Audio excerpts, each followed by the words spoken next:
Selamat siang, selamat berjumpa kembali di semester 5 ini. Di kesempatan kali ini saya mengampu mata kuliah Sistem Tertanam atau Embedded System.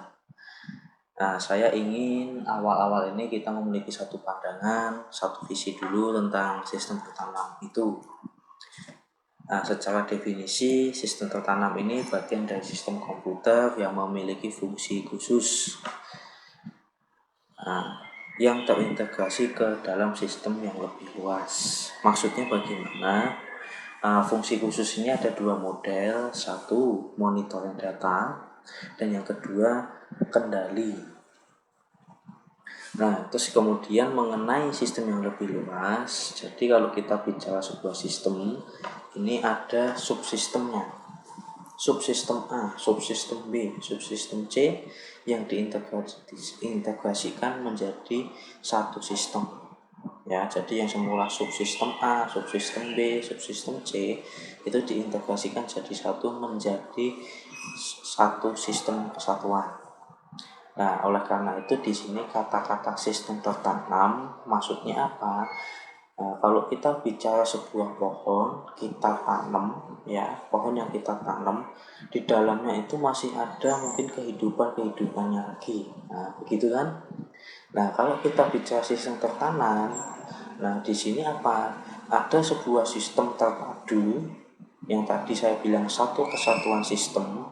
Nah, di dalamnya ada apa? Subsistem yang lebih kecil lagi, ya, yang dimana kalau subsistem ini salah satunya tidak berfungsi, maka satu kesatuan sistem keseluruhannya juga tidak berfungsi, ya. Nah, mungkin itu sebagai definisi awalnya. Nah, secara diagram ini saya bagi menjadi 4. Dari 4 ini harapan saya nanti terdapat atau teman-teman lebih memahami arah perkuliahan atau materi-materi yang akan kita pelajari nantinya, ya. Yang pertama dari segi desain. Jadi kalau kita bicara desain di sistem tertanam, kita harus bisa membuat sebuah model dan menganalisis, ya. Nah, kemudian yang kedua setelah desain yaitu electronic device. Nah, jadi kalau kita bicara sistem tertanam, kita juga harus paham tentang bagaimana itu power supply, rangkaian listrik, sensor, prosesor, itu bagaimana kita harus paham. Nah, selanjutnya mengenai data processing. Nah, data processing ini lebih ke pengolahan data. Bagaimana membuat algoritma untuk mengolah data tersebut. Bagaimana menulis bahasa pemrograman untuk mengolah data tersebut.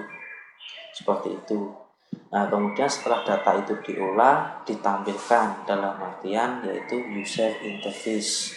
Nah, user interface ini lebih dekat dengan bahasa pemrograman, bagaimana membuat tampilan supaya data itu menarik dilihat oleh pengguna, ya. Nah, misalkan kita bicara bahwa data itu tidak berada satu lokasi dengan kita, nah bagaimana mendesain arsitektur komunikasinya juga.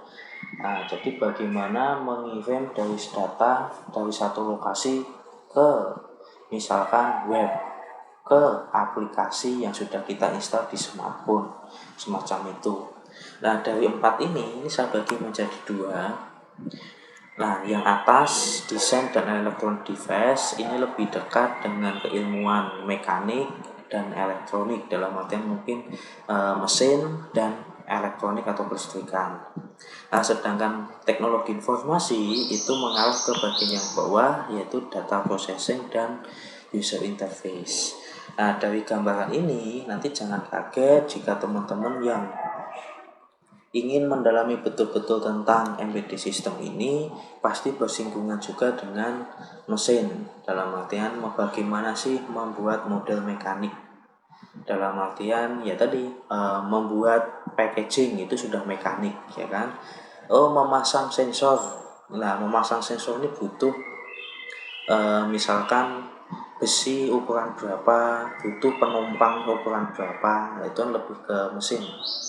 Nah, bagaimana merakit supaya semua sensor ini dapat nyala, dalam artian power supply-nya dayanya kuat. Nah, itu kelistrikan. Nah, dari sensor membaca data. Nah, data ini diproses. Bagaimana algoritma untuk memproses data sensor itu? Nah, ini sudah ke ranah IT. Oh, hasil proses data ini mau saya tampilkan ke pengguna melalui web. Nah, itu user interface. Ya. Nah, dari web butuh komunikasi, berarti saya butuh server. Bagaimana data sensor ini dikirim ke server dan dari server ini bisa diakses, yaitu komunikasi. Ya. Itu gambarannya mengenai embedded system kurang lebih ini. Selanjutnya saya contohkan sebuah arsitektur embedded system. Ini sistem informasi peringatan dini tsunami. Nah, ini kalau kita perhatikan di gambarnya, ini ada beberapa bagian. Nah, bagiannya apa? Kalau tadi kita bilang ada 4. Nah, di sini apa sih 4 itu? Ya, pertama desain. Nah, kita misalkan ambil contoh inilah. Nah, ini ada kuning, ini adalah sensor tsunami yang dipasang di laut. Ya kan? Nah, ini ya, sensor tsunami yang dipasang di laut. Nah, ini setiap 100 km terdapat repeater. Nah, ini ya. Nah, di sini mekaniknya bermain di mana? Bagaimana memasang sebuah sensor itu? Satu, misalkan di laut kita tahu ombaknya sangat kencang sekalian. Nah, supaya sensor itu tidak terbawa ombak bagaimana? Itu sudah mekanik ya, desain mekanik, model mekanik bagaimana itu tadi. Nah, terus tadi kalau kita bicara power supply, misalkan apa? Sensor ini butuh power supply. Nah, kalau di laut supaya tetap ada listriknya bagaimana? Misalkan ini jaraknya 10 sampai 20 km dari dataran. Nah, apakah memungkinkan memakai kabel listrik? Nah, ini kita harus mendesain bagaimana menyediakan power supply untuk sensor ini di tengah laut. Belum power supply di ini sistem informasinya, belum di satelitnya, belum yang dari segi user interface-nya. Ya, ini saya contohkan seperti itu. Nah, kemudian selanjutnya data processing. Nah, misalkan sensor ini mendapatkan sebuah data atau dia mengidentifikasi sebuah getaran, berpeluang tsunami dan lain-lainnya, gimana memproses data itu dalam artian data ini diolah, dikirim hingga sampai dengan pengguna. Nah, pengguna kan di sebelah kanan, paling kanan ini.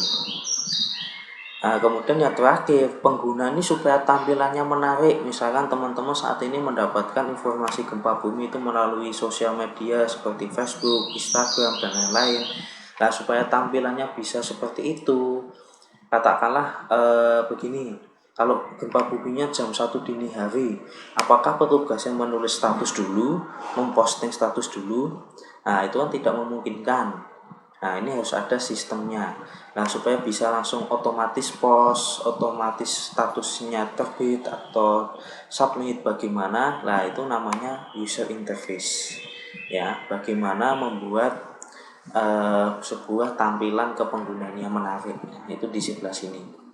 Nah, itu tadi 4 itu ya. Jadi komunikasinya di mana? Lah ini dari data di tengah laut dikirim ke dataran, ini memakai satelit komunikasi. Nah, ini komunikasinya bagaimana? Ya. Nih, jadi ini contoh arsitektur tadi mengenai sistem tertanam. Nah, subsistemnya di mana? Ini ada sistem tsunami, sensor tsunami, ada sistem komunikasinya, ada sistem pusat informasinya, ada sistem untuk penampilkan aplikasi di pengguna. Nah, ini ada televisi, ada radio, ada menggunakan wireless peringatan dini berupa sirine, dan juga yang memakai smartphone. Nah, ini jadi kalau kita bicara ada kurang lebih satu sistem di pengguna, satu sistem lagi di pusat informasi, satu sistem komunikasi, satu sistem sensor deteksi tsunami. Nah, ini yang dimaksud dengan satu kesatuan sistem, dalam artian sistem tertanam tadi. Nah, dari kondisi ini, maka sistem tertanam memiliki karakteristik apa? Bahwa kalau kita mengembangkan sebuah sistem tertanam, kita harus berinteraksi langsung dengan lingkungan. Contohnya tadi, kalau sistem sensor tsunami, kita berinteraksi langsung dengan lingkungan di lautnya itu. Nah, contohnya tadi untuk mendesain sebuah sensor supaya sensor itu tidak terbawa ombak di laut bagaimana. Lalu yang kedua, karakteristik sistem sistem tertanam ini apa? Real time. Real time itu ya data yang ditampilkan data di jam dan hari itu juga. Nah, kalau tidak real time, misalkan tsunami-nya terjadi jam 1, baru diinfokan jam 5. Nah, itu kan telat. Ya. Nah, jadi yang dimaksud real time kalau kejadiannya jam 1, ya jam 1 itu juga data dikirim dan diinformasikan. Nah, paling delay-nya jangan terlalu banyak. Delay ini biasanya terjadi karena proses pengiriman. Ya. Nah, ini proses pengiriman. Kemudian yang ketiga, multidisiplin. Multidisiplin apa? Ilmu. Contohnya tadi misalkan tsunami. Nah, tsunami berarti kita mempelajari ilmu tentang tsunami. Nah, ilmu tentang tsunami itu apa? Nah, geologi, ya kan gempa bumi itu awalnya. Misalkan kita juga mempelajari misalkan kalau tidak di laut, di sungai. Nah, kita mempelajari yaitu apa? Debit sungai itu bagaimana. Nah, itu kalau kita bicara multidisiplin ilmu tadi, ya. Jadi jangan kaget nanti kalau teman-teman yang bermain di embedded system, di sistem tertanam ini apa? Tergantung objek kita. Kalau objeknya tentang misalkan kesehatan, ya kita harus belajar tentang kesehatan itu. Ya. Nah, itu sebagai contohnya, mungkin awalan dari mata kuliah sistem tertanam dari saya cukup sekian. Terima kasih. Wassalamualaikum warahmatullahi wabarakatuh.